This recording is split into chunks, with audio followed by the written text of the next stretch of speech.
This is Sean J. Grime, aka Sean Grime, and today I'm talking to a wonderfully talented singer that goes by the name of Espa. How are you doing? Hey, what's going on? Not much over here. So, to start, what is your musical background? My musical background is a very layered and patchwork quilt-like place. I was brought up in a family of jazz musicians, actually. Kind of goes back 2 generations. My grandfather was a musical director and a conductor and a trombone player.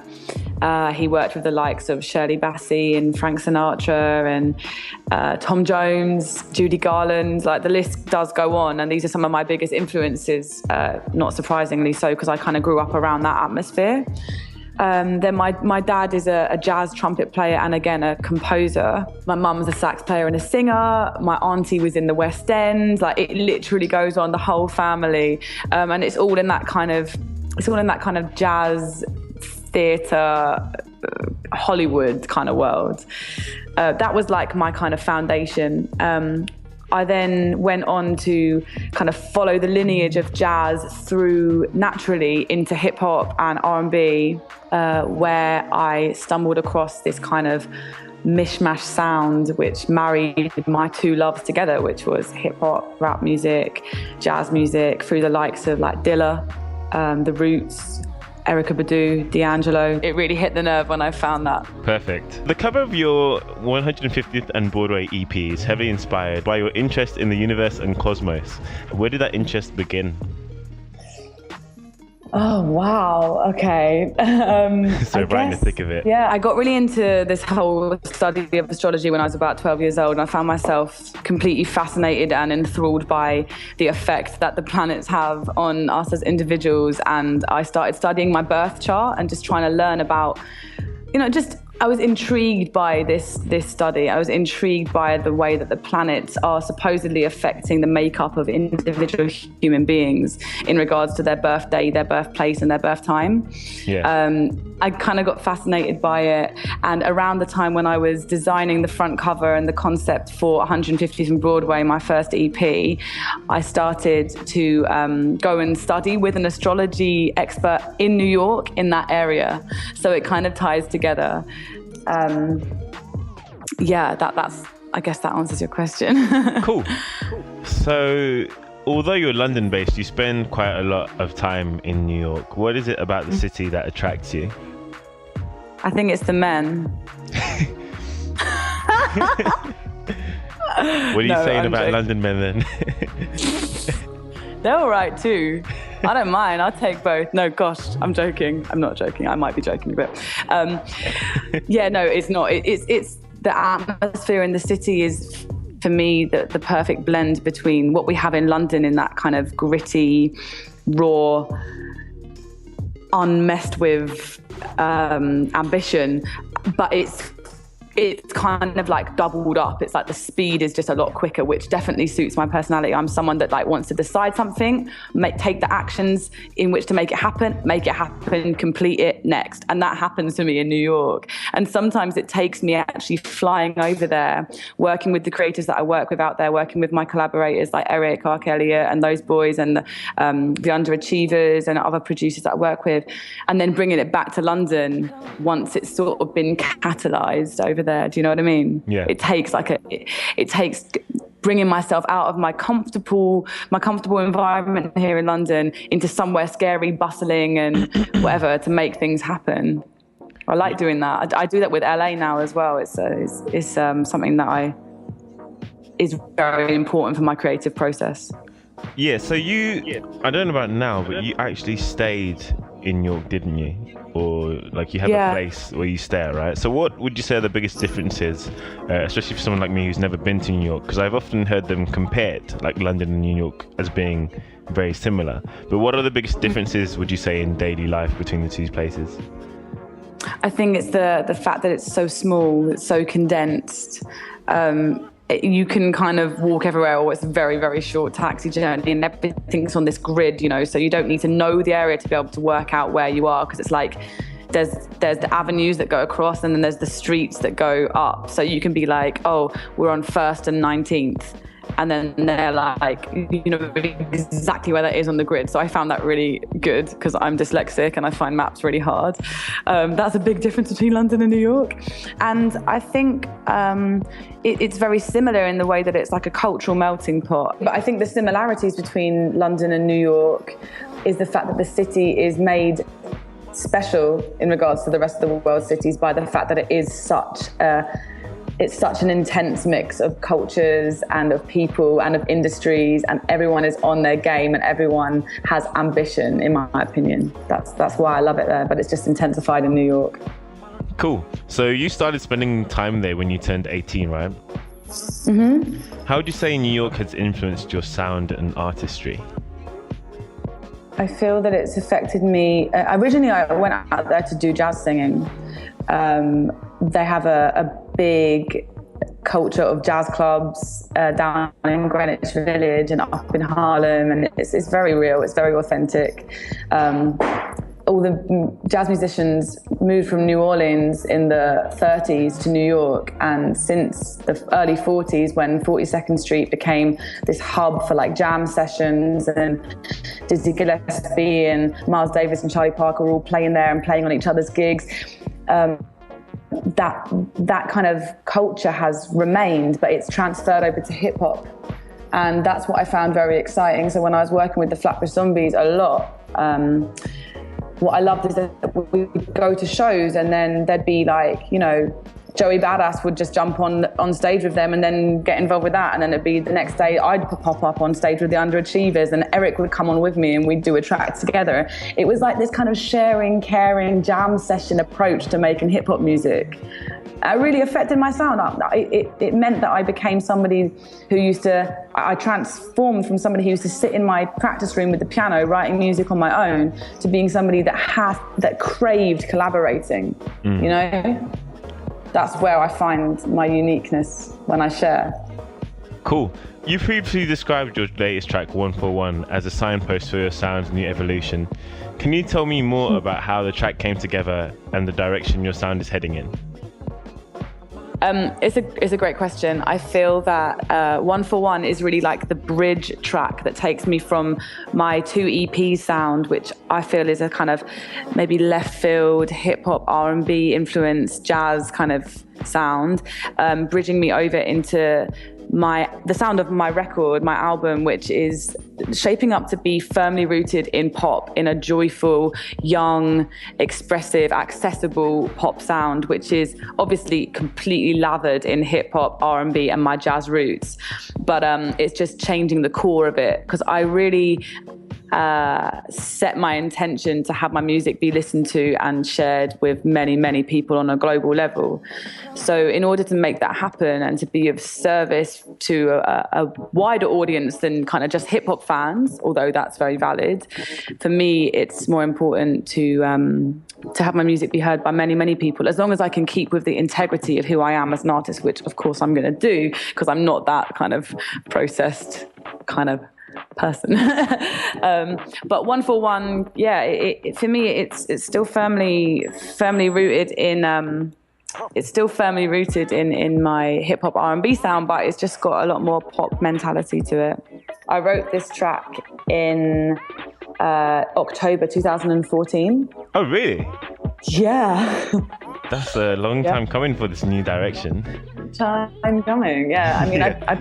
I've been writing music in this sound world for longer than I was even working with the Flatbush Zombies. So, I mean, don't get me wrong, it's gone through many different formations since then, but yeah, it was, it started back then. So finally we're there. Yeah. You've long been a fan of Grime, and you worked with Gigs on the song Swan Song, which Eric Elliott produced. What Grime artists were you into growing up? Gigs. I'm not joking. Yeah, Dizzy, Wiley. Yeah, I mean, I really, really listened to loads and loads of Grime and loads of garage when I was growing up. I was like a completely Channel U child. Yeah. Yeah, because I think I saw in another interview that you were shouting out maybe Jammer and Skepta. Yeah, of course. Yeah, I mean, they're definitely new additions. Yeah. JME's been really influential to me recently, especially being a fellow vegan. Big up the vegans. Oh, nice. He's wicked. But yeah, gigs for me was like the ultimate, and the fact that I actually got to work with him on Swan Song was kind of insane. I mean, I wrote the track with Eric like many months before we ever got it played to gigs, and I hadn't met him at that point, and he just got sent the track. Like, he'd never heard of me. He'd heard of Eric, I think, but he had no idea who I was, and instantly just called me and was like, I don't know who you are, I don't know what this is, but I just love this song and I'm gonna do something on it. Awesome. And I was like, oh, great, thanks. You know, we had wicked chats, and the next thing I know, he sent me back this verse that was like about 2.5 minutes long. It's like the longest verse I've ever had from a featured rapper, and it became, you know, more of a collaboration than a featuring. Yeah, for sure. I was expecting the verse to end after 16, and he just kept going.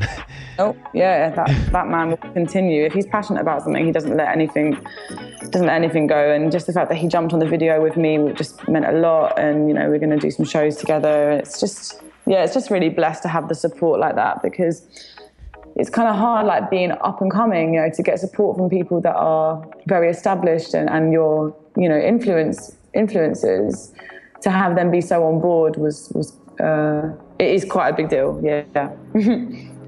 Yeah. So how did your recent headline show in London go?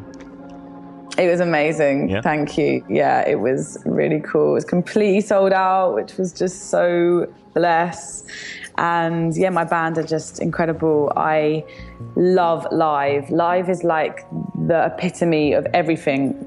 Everything comes together for me when it's live, like the whole reason why I am an artist, because you get to kind of experience your audience, your listeners firsthand, and like how your music affects them. And it's like a really good training ground to kind of work out the kind of music you want to continue to write in the studio. Like, you know, when I'm performing Swan Song, it moves people in a different way to when I'm performing like this tune, Still I Wait, which is from my first record, which is like much more of like a rap thing. And it's like, okay, well, that moves them in this way, this moves them in that way, you know, and it gets you to tailor make your music for your audience. And that's what I'm about. I'm only about service. I'm not about self-indulgence to any stretch of the imagination. So it's really, really important for me to be doing live shows. And it's where, like, you know, all those hours in the studio, all those hours working on your styling and working on your visuals and rehearsing with your band, it all comes together for that 1 hour performance, and you get to make a difference. It's really important. So what would you say are the biggest things that you change from like the final songs that you release online compared to the live versions? It's mainly arrangements. So when I'm working with a band, which I've been working with bands since I was like 14 years old, I'm kind of used to changing up recordings and making them translate to live. However, because this music is quite prescribed sometimes in terms of like the beat and the bass lines and stuff, like we kind of learn it exactly as the record, and then as we get used to it, we find ourselves stretching out. Like, for example, I'll change the chords quite often. So the keys player will play like a reharm. You know, I do this Craig David cover on my live shows, and I took Craig's chords and I just completely put them in a minor key. So it's kind of like become like the sad emo version of Fill Me In. It's quite funny. Things like that. You know, you can be quite creative when translating things from recording to live in terms of sound quality and actual music itself. But the vibe just amps up by like 100%. Like, you just can't match it in recordings. Yeah. And Craig's actually a fan of that cover, isn't he? He is, bless him. He's just been so good to me and shouting me out on Twitter and supporting me on radio. He's a good guy. Yeah. So how have you managed to keep your projects so coherent given how wide-ranging your sound is? What's the process when you pick tracks for them? Because listening back to your EPs, there's no one specific style, even though I know you fit, or you may see yourself in a certain realm of that alternative R&B, it still goes between different genres, I would say. So how do you do it? I think that the key is outside of music. With my sort of practice of like being myself and trying to stay firmly grounded in who I know as a human being. I'm able to go to the studio and retain a sense of identity, regardless of who I'm working with, regardless of what genre I might be trying to pull out of my sound in that particular moment, because I stay authentic to who I am. And I think that is really, really the key.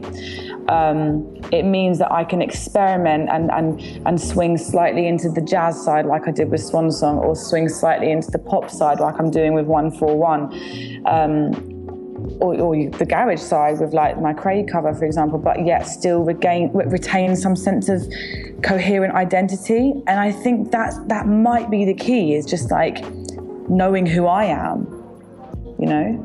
I think you're right. So this it's kind of outside of the music, you know? Yeah. So in light of that, this might be a really difficult question, but if you had to choose one song that defines Espa, what would it be? And that can be beyond your own music.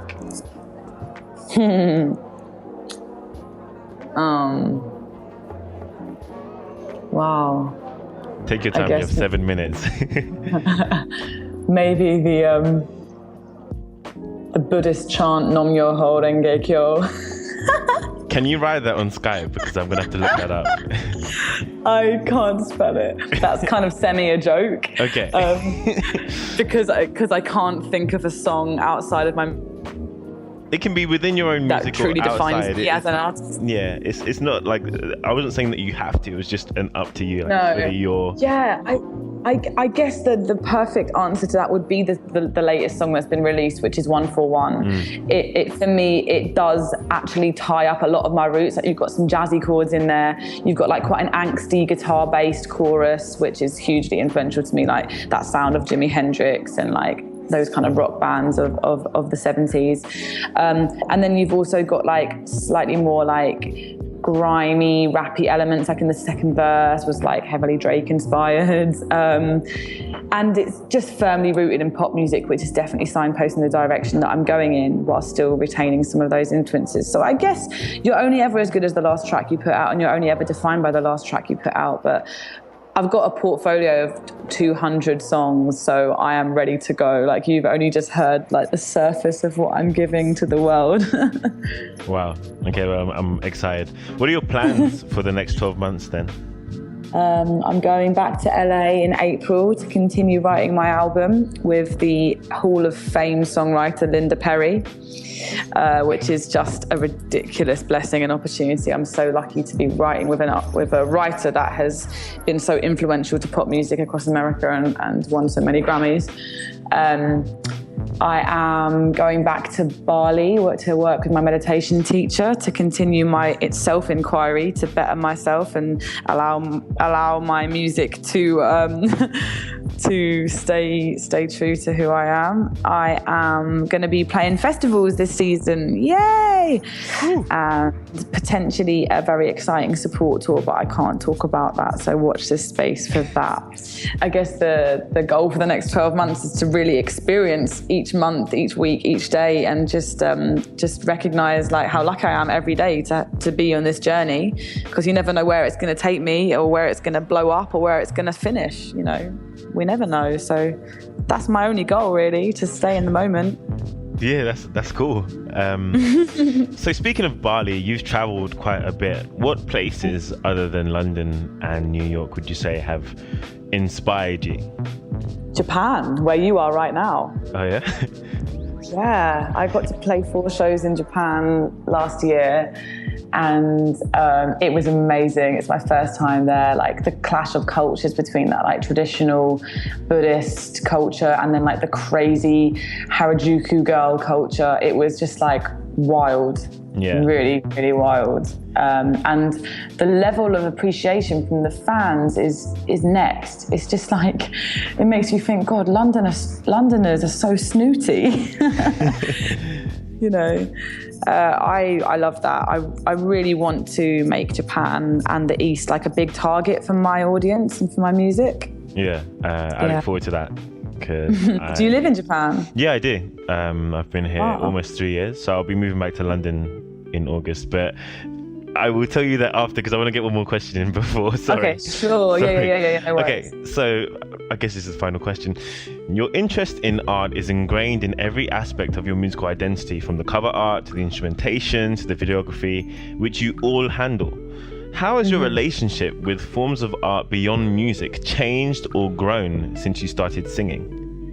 Wow, I love that question. I need to write that down to ask myself every day. I'm glad. Yeah, it's changed dramatically, actually. As I started to take responsibility for like the visual side of it and the styling side of it, I basically just deepened my respect for all art forms and the fact that they can translate into each other. They kind of blend, you know, like an artist like Bjork's been really influential to me because she takes her visual side of things as seriously as the music. And that's why I think she's an experiential artist. And it's just so inspiring to have that kind of set the bar to a level like that, you know. It's meant that I've had to do a lot of study because I've spent my whole life studying music, you know, studying everything from the notes on a viola to how to orchestrate a brass section to how to sing falsetto and, you know, like all these kind of intricacies in music. And then when I started taking on an artistic project like this and like my EPs, I had to take a step away from music and acknowledge that I had no bloody idea what I was doing when it came to my visuals, but I did have concepts. So I have collaborated with incredible makeup artists and obviously, you know, video directors, and just worked with them and kind of crafting my concepts into a reality. And I've learned a lot about, you know, filming, about makeup, about photography, lighting, angles, you know, styling, and everything really. I'm like a curious child in this world, and I want to remain that way, kind of continuing my study, I guess, to deepen my art and to deepen how it can be of service to people. Great answer. Cool. Thank you so much. Yeah, that's it for the questions. Amazing.